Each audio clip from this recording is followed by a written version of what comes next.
I used to be frightened of roller coasters, deadly frightened. It's too tall, it's too fast, I used to tell myself, justifying my fear of these mega machines. It wasn't until I faced my fear that I learned one of the biggest lessons of my life. Hey, it's your boy Kai, and today's quick vibe is titled Find Your Rolling Thunder Facing Your Fear. I cannot recall what year it was exactly. I know it was in the mid 90s. All I genuinely remember is that I was young and incredibly afraid of roller coasters. So, naturally, my dad took me to Six Flags Great Adventure in Jackson, New Jersey, one of the biggest theme parks in the world, in hopes of helping me conquer my fear of roller coasters. We spent most of the day riding smaller, less scary rides. Little did I know that my dad, bless his heart, was subliminally working me up to a really big coaster. The day was going great. I had food, I was riding not so scary rides. I had delicious ice cream with rainbow sprinkles, vanilla with rainbow sprinkles to be exact. But most importantly, I had my dad. I look back on that day and I revel at how excited my dad was to take me to the theme park that day. I revel at how important it was for him that I had fun. I look back and I smile because I know he had one goal in mind: make sure Keenan had the best day of his life. In the moment, I couldn't see it. But now, as an adult with aspirations of having children of my own, I understand it now. I see how important it was to him that I was the happiest little boy in the world. Toward the end of our day, we had worked our way toward the frontier section of the theme park. It was a little bit towards the back. As I approached this area of the park, I knew exactly why we were heading there: Rolling Thunder. I didn't say it out loud that I knew Rolling Thunder was the goal, but I knew. Deep down, I knew. I look back at it now and I realize that it was the first time in my life that I think had an existential crisis, whatever that meant as a 11-year-old or however old I was. Rolling Thunder was a wooden roller coaster, a racing coaster at Great Adventure. It was designed by William Cobb and it opened up in 1979 as the park's first wooden coaster. 1979, coincidentally, was the 100-year anniversary of roller coasters. So here I was, a young boy in the mid 90s, walking toward this huge roller coaster. Now, to me, the roller coaster was gigantic, standing at a whopping 96 feet tall, reaching a top speed of 56 miles per hour. Now, you might be laughing because when you compare that to other roller coasters, it's quite small. For comparison's sake, Rolling Thunder was 96 feet tall. The roller coaster that was eventually built next to it many years later, El Toro, stands at 181 feet tall. There's another roller coaster at that park called King Ka, which is the world's tallest roller coaster, which stands at 456 feet tall. Rolling Thunder goes 55 miles per hour.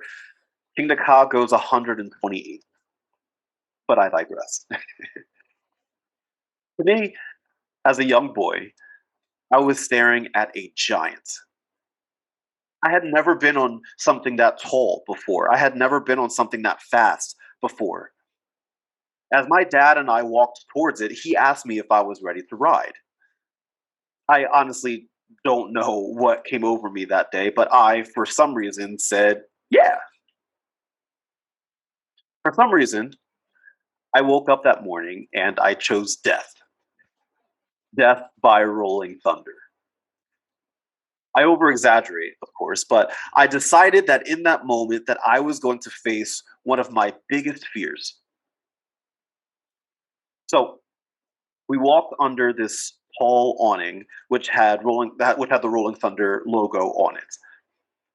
Even though I could have easily turned around, there was something about walking under that awning that made me feel like I could no longer turn back. So I kept walking.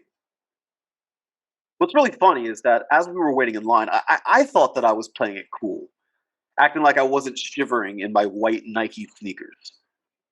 I'm sure my dad could tell that I was frightened out of my mind because I just went silent the entire time we were waiting in line.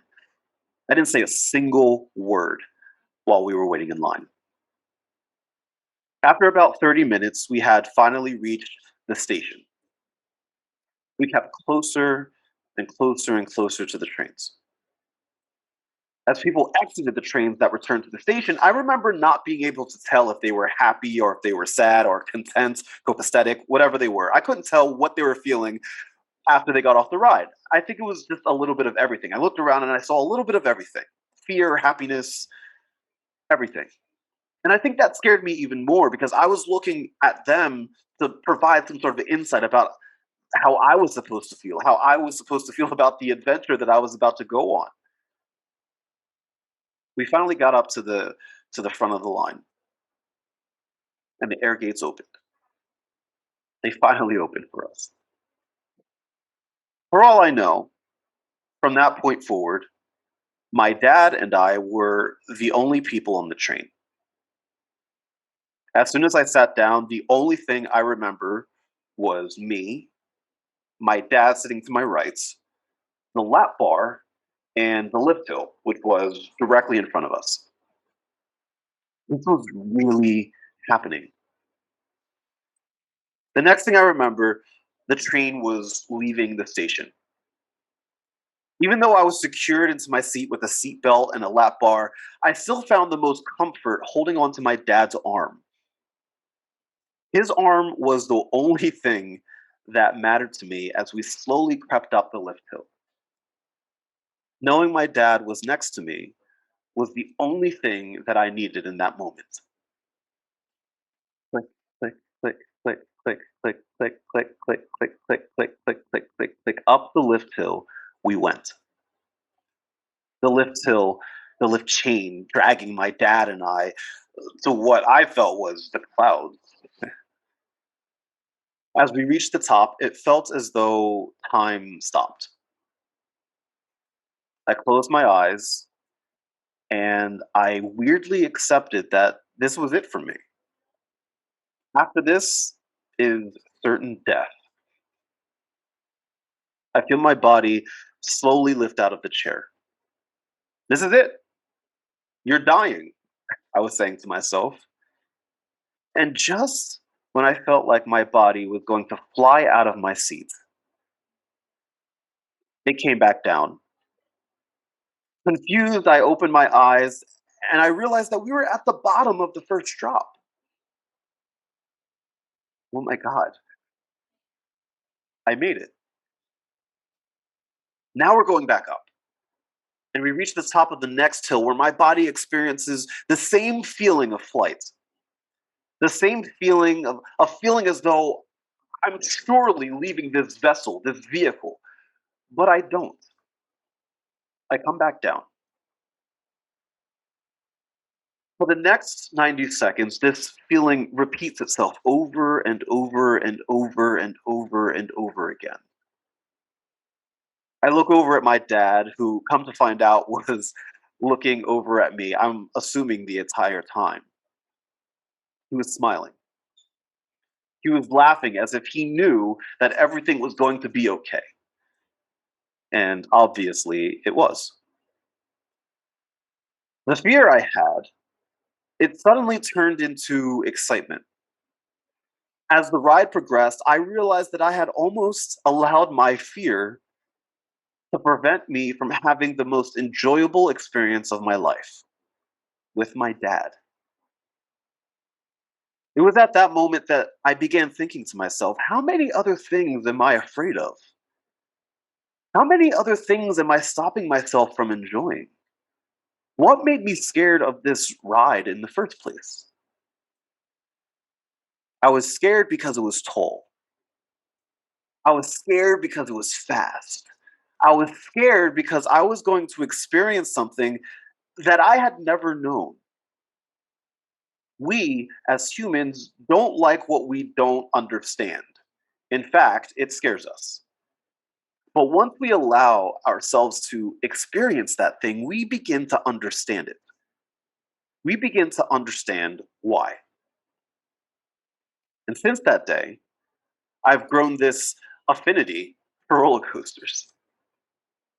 I've traveled the country with the sole purpose of riding roller coasters. And since then, I've been on over 100 roller coasters around the United States.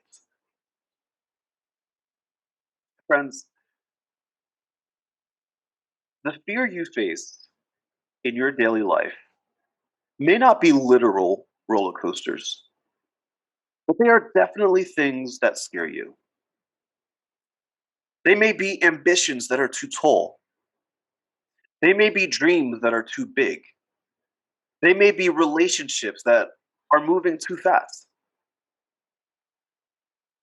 Fear is a wall that we build around ourselves for protection.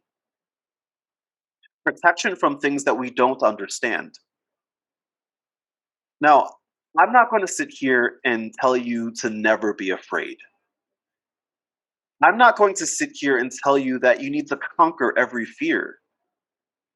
I am, however, going to tell you that conquering my fear with my dad that day was the best decision that I have ever made. If you can, knock down those walls of fear. Walk underneath of that awning, knowing that there is no turning back now. Find that protective seatbelt, that protective lap bar, that protective arm. Find that feeling of being lifted up out of your seat, knowing that you are well protected. Find that smile. Find that smile that comforts you as that person watches you conquer your fear. Find your rolling thunder. It's your boy Kai.